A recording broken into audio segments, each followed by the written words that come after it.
አንዴ ከልቡ አውጥቶ አንቅሮ ከተፋ ተፋ ነው። በተለይ ኢትዮጵያውያን በጣም ዝምታ ስናበዛ ማለት ከህዝቡ በጣም ዝም ሲል አላዋቂ፣ ሞኝ፣ የዋህ ምንም ማያመጣ አድርጎ መቁጠር በጣም ስህተት ነው። ትዕግስትም ልክ አለው እኮ። ሞኝ ካመረረ በግ ከበረረ መመለሻ የላቸውም የሚሉት የኢትዮጵያውያን አባባል አንድ ቀን መስራቱ አይቀርም።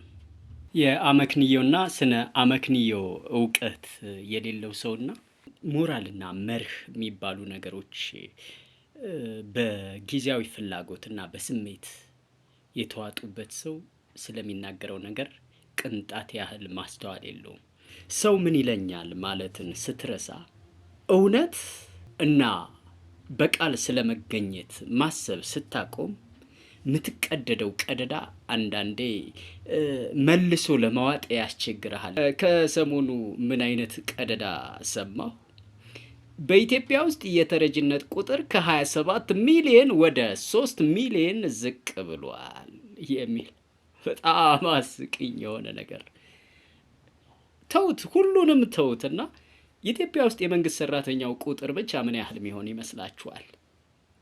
የመንግስት ሰራተኛው አብዛኛው የመንግስት ሰራተኛ ማለት ከ80% በላይ የሆነው የመንግስት ሰራተኛ እጁ ላይ የሚደርሰው ደሞዝ ተቆራርጦ እጁ ላይ የሚገባው የወር ገቢ ከ10,000 ብር የሚበልጥ ይመስላችኋል?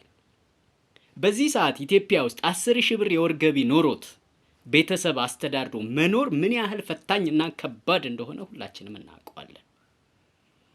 በዚህ ሁኔታ ማንም ሰው እርዳታ አይፈልግም ብሎ ማሰብ ዘበት ነው።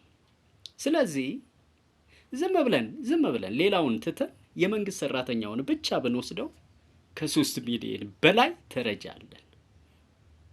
አስቂኝ የሆነው ነገር ስራ አጥቶ የሚንገላታውን ቤት ይቁጠረው፣ በድህነት ልመና ጎዳና የወጣውን ቤት ይቁጠረው። እስኪ ልመና ላይ ያሉ ዜጎች ምን ያህል የሚሆኑ ይመስላችኋል?